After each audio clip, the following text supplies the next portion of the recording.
گزار ہوں اور بہت بہت شکریہ ادا کرتی ہوں. میں سب سے پہلا سوال آپ سے کرنا چاہوں گی کہ یہ جو آپ کا میں نے پورا دیکھا یہاں اس گھر میں ہر جگہ پہ تصویر یہ دیکھیں جیسے آپ کے بچے کی وہ آپ کی, تو یہاں یہ سارا میں آپ کو اسی ایک سوال میں لے کے آؤں گی کہ یہ آپ کو کیسے شوق پیدا ہوا کہ یہ آپ سارے فوج میں جائیں اور وہاں جا کے آپ خدمت کریں, یہ آپ کو کیسے شوق آیا؟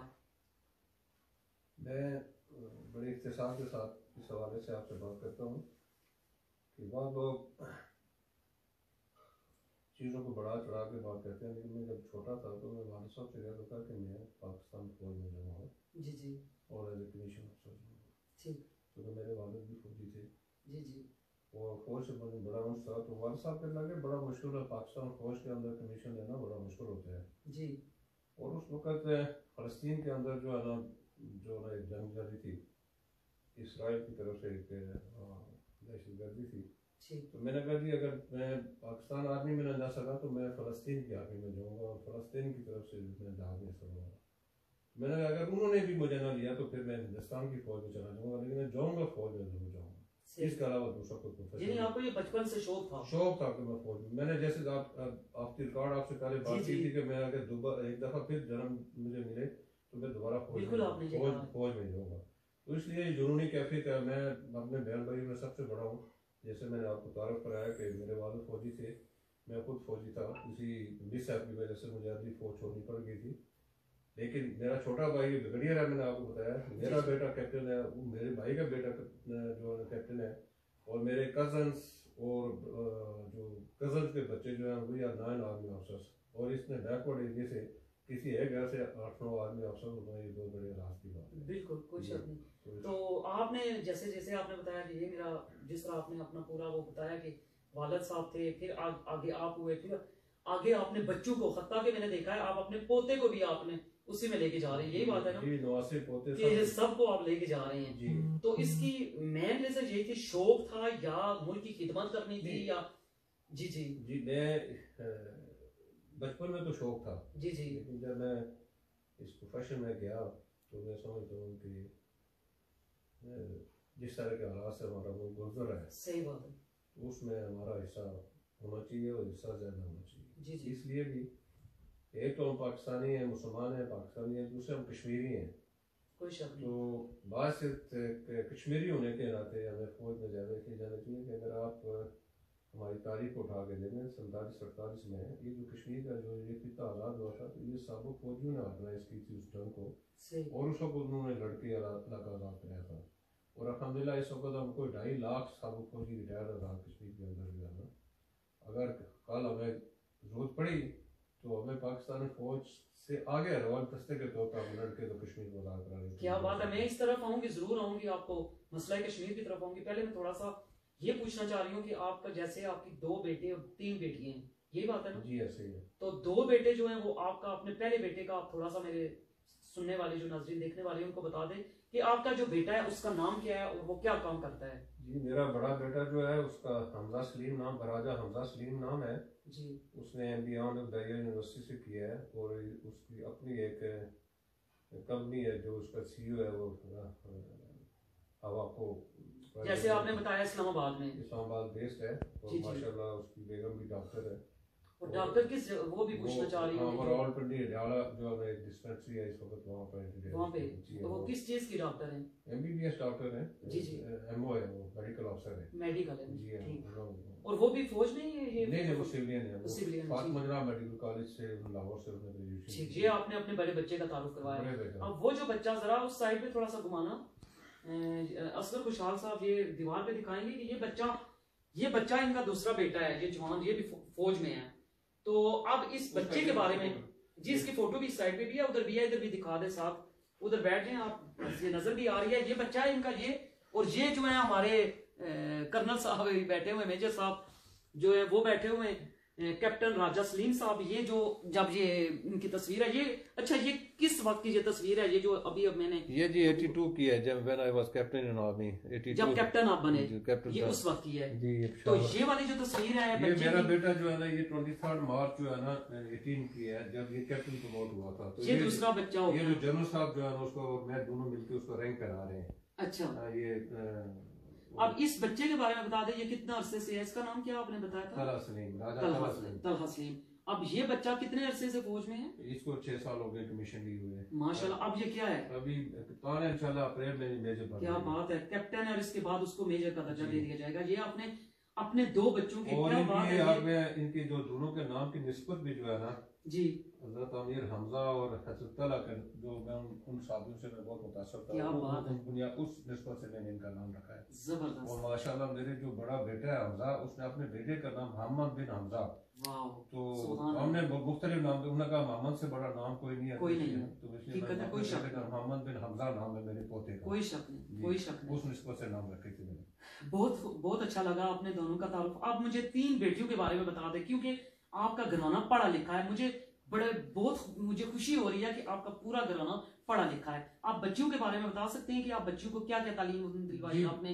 تینوں بچیوں کو. میری جو بڑی بیٹی ہے مدیہ جو ہے جی، وہ اس نے میٹرک کیا تھا. جی. اس کے بعد ہم نے اس کی شادی کرا دی. اچھا. اس کا بیٹا میں نے ابھی آپ کو دکھایا جو کیڈٹ کالج میں ہے. کیڈٹ کالج میں ہے، اسی کا بیٹا ہے. جی جی. اس سے جو چھوٹی ہے اس نے قائدان یونیورسٹی سے ماسٹر کیا تھا ڈیفنس اسٹریٹجک اسٹڈیز میں کیا. ماشاءاللہ. اور وہ میرے چھوٹے بھائی جو بریگیڈیئر ہیں، جی جی، یہ ان کی خواہش پر کر کے انہوں نے کہا جی یہ جو ہے نا یہ کیمسٹری جغرافیہ پڑھانے کا کوئی فائدہ نہیں ہے. ڈیفنس اسٹڈیز پڑھنے کے بعد اس کو ایک کانفیڈنٹ ڈیولپ ہوگا اور اس کو یہ اپنی پلاننگ خود کرے گی. اور الحمدللہ یہ اپنی 3 بیٹیوں کے ساتھ سعودیہ سے ٹریول کرتی ہے ود لگیج. جی جی. اور پاکستان آتی ہے، یہاں سے ان کو پہلے لے کے چلی جاتی ہے. یہ اس تعلیم کا اس کو آج فائدہ ہے کہ الحمدللہ کہ وہ اسی کو کانفیڈنٹ ہو. ابھی آپ اس کو مل بھی چکی ہیں. جی بالکل. تو آئی وش کہ آپ اس کا کوئی انٹرویو کریں تو آپ کو بہت دل خوش ہوگا. بالکل بالکل میں کروں گی. کتنی میچورڈ ہے ان سے. اور تیسری بیٹی کے بارے میں جو چھوٹی بیٹی ہے میری، اور وہ جو بیٹی ہے مریم ہے، اس کا نام جو دوسری ہے، اور اس کا میاں جو ہے جیسے آپ نے بتایا وہ بیجر یونیورسٹی ہے، یہ گولڈ میڈلسٹ ہے. اور اس وقت ایک جو کی آئل کمپنی کو ہیڈ کر رہے ہیں، سعودیہ کر رہے ہیں. جی. وہ میرے جو بڑا سالہ ہے ان کے بیٹے ہیں. یہ وہ ہو گیا، یعنی آپ کے داماد کی بات وہ ہو گئی ہے. تیسری جو چھوٹی بیٹی ہے اس کا نام بشرا ہے. جی. اس نے ماشاءاللہ نامن یونیورسٹی سے پوسٹ گریجویشن کی ہوئی انگلش میں. اس کے میاں جو ہے میجر ہے، اور وہ جو میجر صاحب ہیں is the only son of his parents. اور اس کے والد کیپٹن رشید شہید کا بیٹا ہے. کیا بات. اس کے بعد شہید ہو گئے تھے، ان کا بیٹا ہے. اچھا. ماشاءاللہ is very high profile officer. جو اس وقت جو ہمارے میزائل پروگرام کا وہ از ون آف دی کی پرسن. ناظرین آپ جیسا کہ دیکھ رہے ہیں میرے ساتھ اس وقت راجہ سلیم موجود ہیں، اور میں ان کا پہلے انٹروڈکشن جو ہوا ہے ہمارا وہ ساری میں نے ان کی فیملی کے بارے میں بتایا کہ ان کی فیملی میں بتانے کا مقصد یہ تھا کہ کتنے پڑھے لکھے یہ لوگ ہیں. اور میں حیران ہو گئی ہوں. میرے اب ہوگا سر کا سامنا کا اسد صاحب نے مجھے بتایا ان کے بارے میں، تو میں بہت ایکسائٹنگ ہو گئی تھی کہ میں کب ان سے ملوں. اتنے نائس پرسن، اتنی عظیم شخصیت جو فوج سے ریٹائر ہو کے، ان کی جو وائف ہیں وہ بھی ٹیچر رہی ہیں، وہ بھی ریٹائر ہیں. ان کے آگے 3 بیٹی ہیں، وہ بھی جیسا انہوں نے خود بتایا کیا کر رہے ہیں. داماد ماشاءاللہ، بچے ماشاءاللہ، پڑھی لکھی فیملی ہے، اور بہت مجھے خوشی ہوئی. تو اسی طرح میں آگے بھی جاری رکھتی ہوں. اور ان سے اب میں مسئلہ کشمیر کے حوالے سے میں آپ سے بات کرتا ہوں. جی جی بالکل آپ بتا دیں. جی جی. جب آرمی سے ایز اے کیپٹن میں ریٹائرمنٹ ہوئی تو میں سول سروس کے ساتھ میں نے آ کے لا کی ڈگری بھی حاصل کی. اچھا. اور یعنی آپ وکالت وکیل ہوئے؟ جی بالکل لا گریجویٹ بھی ہوں. اچھا. اور ساتھ ہی ساتھ پھر میں جب سول سروس میں آیا ہوں تو ہماری یہ سرکاری جو آفیسرز ہیں ان کی ایک گورنمنٹ کی نوٹیفائڈ ایک یونین ہوتی ہے. میں پوری آزاد کشمیر آفیسر ایسوسیشن کا پریزیڈنٹ بھی رہا ہوں. ماشاءاللہ. اور اس طریقے سے مجھے یہ عام لوگوں کے کام کاج کرانے میں سرکاری محکموں میں مجھے آج بھی کوئی پرابلم نہیں، اس لیے کہ سارے لوگ مجھے جانتے ہیں. میں کسی بھی کو فون کرتا ہوں تو یہ سارے چیزیں پولیس افسر رہے. کیا بات ہے. یعنی وکالت بھی ساتھ. جی میں نے بالکل جس طرح آپ نے یہاں بھی لکھا ہوا ہے، یہ میں نے بھی نام بھی دیکھا کیپٹن، یعنی ایک بہت بڑے اعزاز کی بات ہے. یہ آپ کی فیملی جو ہے ان کے لیے اعزاز کی بات نہیں ہے. آپ کے جتنے ریلیٹیو ہیں وہ اس پہ فخر محسوس نہیں کرتے جس طرح آپ پڑھے لکھے. پورا آپ کا جو فیملی بیک گراؤنڈ بابا سے لے کے آگے بچوں تک، پھر بچوں تک، پھر پوتوں تک، پھر نواسوں تک، یعنی بہت زیادہ یہ پھیل گیا ہے. تو یہ فخر محسوس آپ نہیں کرتے کہ میں ایک اچھا باپ ہوں، اچھا نانا، اچھا دادا، یہ میں بن گیا ہوں، بیٹا ہوں، بھائی ہوں؟ تو یہ فخر محسوس نہیں کرتے؟ دیکھیں میرے خیال میں کسی بھی اچیومنٹ پہ ہر آدمی بڑا خوشی محسوس کرتا ہے. لیکن میں آپ کو جو صحیح بات بتاتا ہوں اس میں ہماری اس بڑی کردار سازی میں میری والدہ جو ہے پڑھی لکھی نہیں ہے جی، لیکن میں اگر آج ہم اس مقام پہ میرا خاندان پہنچا ہو تو میں نے اس کی بنیاد ڈالی تھی آگے لے جانے کی، تو اس کے پیچھے میری ماں کا بات ہے. کیا بات ہے. انہوں نے ہمیں ایسا درس دیا ہے کہ انہوں نے کہا کہ آپ کے ساتھ کھڑے رہو اور کبھی جان چلی جائے اس نے، اور آج تک ہمیں کبھی. تو ظاہری بات ہے آپ نے جان دینے کے لیے آپ نے تو آرمی جوائن کی ہے اس لیے کہ اسی مقصد کے لیے. پہلے تو آپ کا شوق تھا لیکن بعد میں آپ کا یہ صحیح ہے، اور بن گیا مشن. جو کچھ بھی اللہ نے دیا ہے اس پہ اللہ کا شکر ادا کرتے ہیں. اس میں ہمارا کوئی کمال نہیں ہے، اس میں ہمارا کوئی کمال نہیں ہے، یہ اللہ کی مہربانی ہے. ماں کی دعا ہے، باپ کی جو ہے سرپرستی رہی ہے، انہوں نے بڑی تندرستی میں بھی ہماری پرورش کی ہے. میں اس وقت جب لوگ لاہور مزدوری کے لیے نہیں جا سکتے تھے، میں لاہور پڑھنے کے لیے گیا تھا. بی ایس سی میں نے اسلامیہ کالج سے لاہور سے کی تھی اور وہاں سے میں کمیشن لے کے پاکستان میں کیا بات ہے، کیا بات ہے. ماشاء اللہ آپ نے یہاں تک تو اپنا بہت خوبصورت انداز میں میرے دیکھنے اور سننے والوں کو بڑے اچھے انداز میں آپ نے بیان کیا ہے.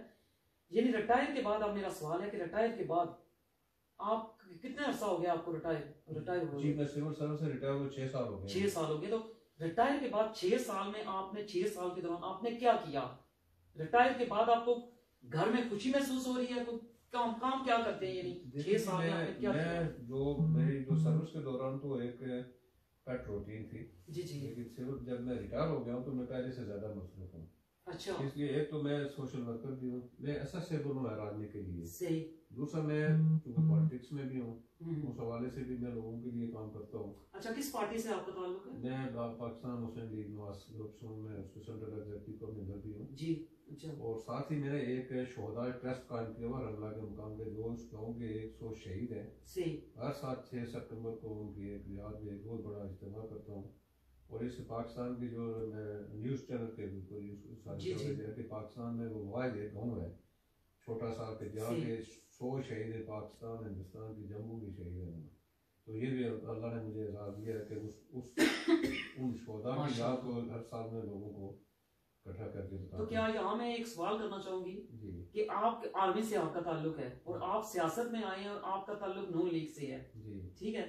نون لیگ کو تو افواج پاکستان سے، افواج پاکستان کیا جو بھی ہماری آپ کو پتا ہے جو آرمی ہے ہماری اس سے تو سخت اختلاف ہے. تو آپ اس کے بارے میں کیا کہنا چاہیں گے؟ یہ سیاست میں جس طرح نون لیگ ہوتی ہے، دیکھیں وہ کوئی نون لیگ اور پاکستان آرمی کا جھگڑا نہیں ہے، یہ پرسنالٹیز کا کلیش ہے.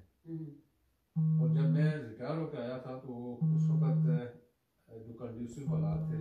دوسرا ہمارا جو سیاست کا جو محور ہے وہ پاکستان میں جس پارٹی کی گورنمنٹ ہوتی ہے وہ کشمیر میں حکومت بناتی ہے. میں نے بنیادی طور پر اپنے لوگوں کے مسائل حل کرنے تھے. میرا کوئی پولیٹیکل کیریئر بنانے کا نہیں تھا. میں اپنے ہلکے جاتا ہے کچھ کرنا چاہتے تھے، لوگوں کا کام کرنے کے لیے میں نے پارٹی جوائن کی تھی. اور فوج تو ساری پارٹی جو پارٹی کی بسر اقتدار ہوتی ہے فوج اس کے ساتھ. آپ یہ سمجھتے ہیں کہ جو نواز شریف کے جو بیان ہیں جو نون لیگ کے ہیں ادھر بیٹھے ہوئے جو بیان وہ دے رہے ہیں وہ صحیح ہیں؟ میرے خیال میں یہ غیر ضروری بھی ہے، اس لیے کہ جس چیز کا کوئی حاصل نہ ہو، جس سے کوئی نتیجہ نہ نکل رہا ہو، اپنے لیے پرابلم بھی کھڑی ہو رہی ہوں. اپنے ادارہ جو میرے خیال میں اگر پاکستان کے اندر اگر فوج کو مائنس کر دیا جائے تو پاکستان ایک دن سروائیو نہیں کر سکتا. صحیح بات ہے. فارچونیٹلی اس ملک میں اور اسی فوج کی موجودگی میں جناب میاں صاحب 3 دفعہ پرائم منسٹر بنے ہیں. اور آپ کیا سمجھتے ہیں کہ آپ آگے بھی نون لیگ کو سپورٹ کریں گے یا آپ سمجھتے ہیں کہ کچھ اور میں کسی اور کو مجھے سپورٹ کرنا چاہیے؟ دیکھیں میں بنیادی طور پر میرا جو اپنا نقطہ نظر یہ ہے کہ ہمیں لوگوں کی کام کرنے چاہیے. بالکل بالکل. میں گراس روٹ لیول پہ کام کرنا چاہتا ہوں. میری اپنی کوئی غرض نہیں ہے. میں نے جو 6-7 سال سیاست میں لگائے ہیں، میں الفی آپ کو کہہ دیتا ہوں کہ میں نے کسی طرف سے 1 روپیہ فنڈ کسی سے نہیں لیا، سرکار سے نہیں لیا. جو سیاست بھی کی اپنے پیسوں پہ کی ہے، اپنی پینشن پہ کی ہے. یہ میں اللہ کو حاضر ناظر جان دیتا ہوں. جو فنڈ مجھے ملے بھی ہیں، اگر 10 لاکھ ملا ہے تو وہ 11 لاکھ روپے خرچ کیا ہوگا. نہ میں نے اپنے کسی ساتھی کو کر بھی سب کو پے کرنے دیا اور نہ میں نے کبھی تصور کیا، نہ اللہ نصیب کرے. تو آئندہ بھی جو ہے آپ سمجھتے ہیں کہ میں اگر فرض کیا اگلے سال یا جس طرح اب ہو رہے ہیں ادھر الیکشن ہو رہے ہیں تو اگر چینج ہوگی جس طرح پی ٹی آئی کی حکومت آ رہی ہے تو آپ کیا عمران خان کے بارے میں آپ کی کیا رائے ہے کہ وہ کیسا لیڈر ہے؟ دیکھیں میں عمران خان کو یہ کریڈٹ ضرور دیتا ہوں جی جی کہ اس کا کوئی پولیٹیکل بیک گراؤنڈ نہیں تھا. اس کا کوئی ماسٹر مائنڈ نہیں تھا اس صحیح. اس نے اپنی اسٹرگل پہ یہ مقام حاصل کیا. کوئی شک نہیں. جب کوئی بندہ کسی حیثیت میں ہوتا ہے تو پھر لوگ اس کو تسلیم کر لیتے ہیں. اور ایک عمران خان کو یہ بھی کریڈٹ جاتا ہے جس طرح بھٹو نے عام آدمی کو زبان دی تھی, عمران خان نے بھی اپنے سمیت سب کو ایکسپوز کر کے رکھ دیا. جن کو ہم بت سمجھ کے پوچھتے تھے ان بتوں کو بھی اس نے نگا کر کے رکھ دیا. کیا سمجھے ہم لوگ ہیں کیا وہ پیر تھے, کیا وہ ملا ہے, کیا وہ لیڈر ہیں, کیا وہ کیا ہیں, اس نے چھوڑا کسی کو بھی. یعنی آپ کا اب میں جو سمجھی ہوں یہی ہے کہ ہمارے ملک میں جو کچھ جو حکومت رہ گیا اس میں عمران خان اچھا کردار ادا کر رہے ہیں, آئندہ بھی وہ کریں گے, آپ سمجھتے ہیں؟ جی میں دیکھنا اس وقت جو فیلڈ کے اندر جو پولیٹیشینز ہیں اس میں اس نے اپنی اسٹرگل سے مقام ہے. باقی کوئی شک نہیں, یہ بات تو ابھی دیکھیں بھٹو ایک بڑا نام تھا سیاست میں, جی جی, لیکن سیاست میں لانے والا ایوب خان تھا. اس کو نواز شریف صاحب ہمارے قائد دور ہیں لیکن ان کو جنرل ضیاء الحق صاحب نے ظاہری بات ہے لائے تھے. لیکن ابھی آپ یہ نہیں کہہ سکتے کہ عمران خان کو اٹھا کے گھر سے کسی نے لا کے دیا. وہ تو 20-22 سال اس نے اسٹرگل کی ہے اور اس کے نتیجے میں آج وہ پرائم منسٹر ہے. لیکن اس وقت لیکن نیکسٹ میرا آخری جو سوال ہے وہ اسی پہ ہے کہ آپ الیکشن میں آپ پی ٹی آئی کو سپورٹ کریں گے؟ نہیں ضروری نہیں ہے. میں تو جس پارٹی میں ہوں ابھی اسی پارٹی میں ہوں, اور ابھی جو پاکستان کے اندر جو پولیٹیکل کرائسس چل رہے ہیں تو اللہ خیر کرے کہ ہمارے سیاستدان کوئی بالغ نزدیک کرنا. اب میں آتی ہوں ذرا سا کشمیر کی طرف, مسئلہ کشمیر کی طرف. آپ کے قائد نے کیا یہ صحیح کیا ہے آپ کے قائد نے کہ ہمارے مسئلہ ایک کشمیر کا بہت بڑا 73 ایئر سے یہ چلا آ رہا ہے مسئلہ, کیا وہ قائد جس نے 3 مرتبہ وزارت عظمیٰ سنبھالی, کیا ان کا کام نہیں تھا کہ کشمیر کے مسئلے پہ کھل کے بات کرتے؟ دیکھیں جی میں ہفتے کا پہلے بھی بات کر چکا ہوں کہ مسئلہ کشمیر کوئی باتوں سے حل ہونے والا مسئلہ نہیں ہے. جی جی, اصل جو فریق ہے اس کا ہم کشمیری خود ہے. صحیح. اور ہماری جو اپنی کشمیریوں کے اندر جو اس وقت کمزوری ہے اگر اس کو دیکھا جائے تو پھر کوئی بھی لیڈر جو ہے نا ہماری وہ مدد نہیں کر سکتا جس کی ہم تلاشی ہے. صحیح. تو سب سے پہلے ہمیں اپنی کمزوریوں کو دور کرنا پڑے گا. جو ملک اصلی ہے, کوئی پرو انڈیا ہے, کوئی پاکستان ہے, کوئی انڈیپینڈنٹ کی بات کر رہے ہیں, جب تک ہم سارے ایک نج پہ ہو کے سوچیں گے تو یہ جو 1 کروڑ عوام جو ہے نا وہ اپنی منزل کو حاصل. سلیم صاحب میں خود صحافی ہوں, ظاہری بات ہے مجھے پتا ہے, میں روز کی نیوز دیکھتی ہوں. نواز شریف کی جتنی نون لیگ کی حکومت ہے وہ یہاں اس مسئلہ کشمیر اب کے جا کے ہم مسئلہ کشمیر کو اجاگر کر رہے ہیں. آپ کو پتا ہے کیا ظلم و ستم ہو رہا ہے جموں کشمیر میں, تو نواز شریف کی جتنی پارٹی کے لوگ ہیں وہ یہاں جھنڈے اٹھا کے وہ کہتے ہیں کہ آرمی کو گالیاں دے رہے ہیں کہ یہاں سے نکلو. کیا آپ سمجھتے ہیں کہ وہ واقعی نون لیگ کے بھیجے ہوئے گنڈے ہیں یا وہ کوئی اور لوگ ہیں جو مسئلہ کشمیر کو نہیں آگے لے کے جانا چاہتے؟ میرے خیال میں ایک جو کہ بڑا سیریس سوال ہے آپ کا جی جی سیاست کے حوالے سے, لیکن میں سوچ رہا ہوں بنیادی طور پر سوچ رہا ہوں آپ اپنی جو ظاہری بات ہے اپنی سوچ ہے. میں جو اس وقت جو بھی میرے خیال میں ہماری جو پولیٹیکل پارٹیز کر رہی ہیں جی جی, جو صرف ہمیں اس وقت صرف ہندوستان نہیں بلکہ ہماری ساری بارڈرز پر جو صورت حال ہے اس میں وہ نون لیگ ہے, وہ جماعت علماء اسلام ہے, وہ پیپلز پارٹی ہے یا کوئی اور پارٹی ہے, سب کو ٹیبل کے اوپر بیٹھ کے پہلے پاکستان کا سوچنا چاہیے, اس کے بعد کشمیر کے اوپر کوئی بات کر سکتے ہیں. جب تک ہم خود اکٹھے نہیں ہیں تو کشمیر کی بات کون کرے گا, حقیقت ہے, اور سنے گا بالکل. تو اس لیے یہ مل بیٹھ کے معاملہ حل ہونے والی بات ہے. اس جھگڑے کو اگر آگے لے کے جائیں گے تو اس سے پہلے بھی اس ملک کے لوگوں نے بڑا مشکل وقت دیکھا ہے, اور وہ مشکل وقت وہ فوج وہ پہلے والی فوج نہیں ہے, یہ پہلے سے بہت مضبوط فوج ہے. جس کو یہ للکار رہے شاید ان کو اس چیز کا احساس نہیں ہے. تو آپ سمجھتے ہیں یہ اسی مسئلہ کشمیر کے حوالے سے میں سوال یہ پوچھنا چاہوں گی, آپ کیا سمجھتے ہیں ہماری جو یہ جو پولیٹک سیاست کو آپ سائڈ پہ کر دیں, ایک عام آدمی کشمیر کا جو آپ جس طرح آپ ورک کر رہے ہیں, آپ جیسے کہہ رہے ہیں میں سوشل بھی ہوں, میں ریٹائرمنٹ کے بعد کہ یہ کام بھی کر رہا ہوں, اور اس طرح اس میں عام آدمی کی آپ نے کیا سوچ دیکھی کہ کشمیر کے مسئلے میں وہ کیا کردار ادا کر سکتا ہے, ہم کیسے خود ہم اپنے آپ کو آگے لے جا کے ہم کیسے مسئلہ کشمیر کو اجاگر کریں؟ میں نے جو اسٹڈی کیا ہے وہ یہ ہے کہ یہ جو ریسنٹ پاس میں جو انڈین گورنمنٹ نے کشمیر کے اندر جو اقدامات کیے ہیں اس سے پہلے شاید 20-30% لوگ انڈیا کے بارے میں مثبت سوچ رہے ہوں گے، اس کشمیر کے لوگ، مقبوضہ کشمیر کے لوگ. یہاں تو آزاد کشمیر سے تو میرے خیال میں ایک آدمی بھی انڈیا کے حق میں نہیں ہے. صحیح بات ہے. لیکن ابھی ان اقدامات کے ساتھ میں سمجھتا ہوں کہ کشمیر کا کوئی ایک شخص بھی اس وقت بھارت کے ساتھ نہیں ہے. اچھا. بھارت کے حق میں نہیں ہے، بھارت کے ساتھ رہنا چاہتے ہیں. یا وہ مختار کشمیر کی بات کریں گے یا مطلب پاکستان کی بات کریں گے. پہلے ویسے یہ بات ایک سوال ہے جو میں ہر جگہ پہ میں نے اٹھایا ہے کہ ہمیں کیا کوشش یہ نہیں کرنی چاہیے کہ سب سے پہلے ہمیں آزادی کی طرف توجہ دلانی چاہیے، پھر اس مسئلے کی طرف آنا چاہیے کہ ہم کس کے ساتھ رہنا چاہتے ہیں. کیا یہ میں سوال آپ سے صحیح کر رہی ہوں؟ یہ سوچ ہونی چاہیے یا نہیں؟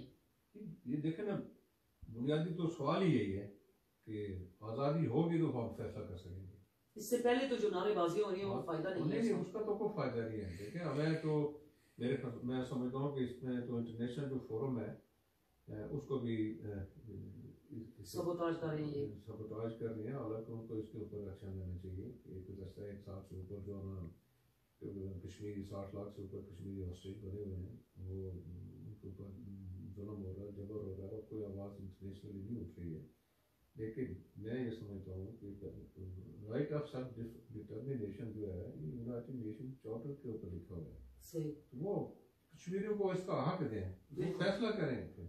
آزادی کی طرف پہلے آزادی دلائیں نا. آزادی جی جی، ان کو فیصلہ کرنے کا حق ایشو ہونا چاہیے، فیصلہ کرنے کا حق دینا چاہیے کہ جی وہ اپنی آزادی کے بعد کیا فیصلہ کرتے ہیں، کس کے ساتھ رہنا چاہتے ہیں، آزاد رہنا چاہتے ہیں، بالکل پہلے آزادی دلائیں تو پھر وہ فیصلہ کریں، پاکستان کے ساتھ رہنا چاہتے ہیں یا کیا چاہتے ہیں. بالکل یہ بالکل آپ اس کے حق میں ہیں. بالکل. اور یہ جو ابھی جو کچھ ہو رہا ہے کر رہا ہے مودی سرکار، جو کچھ کر رہی ہے، مداخلت کر رہی ہے، جو کچھ اس نے فوجیں بھیجی ہیں، جو کتنے عرصے سے کرفیو میں، آپ ان کے متعلق کیا سوچتے ہیں کہ ہمیں کیا کرنا چاہیے، کس طرح ہمیں آواز اٹھانی چاہیے کہ یہ مسئلہ حل ہو سکتا ہے، امن سے، جنگ سے، کس طریقے سے یہ مسئلہ حل ہو سکتا ہے؟ مودی کا جو اس کا جو بیک ٹریک جو ہے نا، اس کو آپ دیکھیں وہ بیسکلی ایک دہشت گرد انسان ہے اور انتہائی مسلمانوں کے خلاف ہے.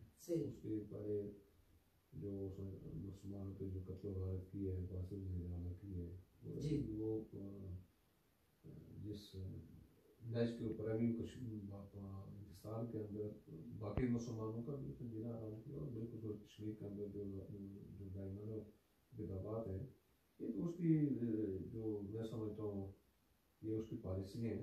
لیکن یہ زیادہ تیز چل نہیں سکتی ہے. ظلم جب بڑھتا ہے تو مٹ جاتا ہے. اور میرے ہے کہ اللہ کی ذات جو ہے سب سے بڑی ہے، وہ ایک دن ضرور ہمارے اپنی فیصلہ کرے گی، کشمیر بھی اپنی آزادی لے کے رہیں گے. زبردست.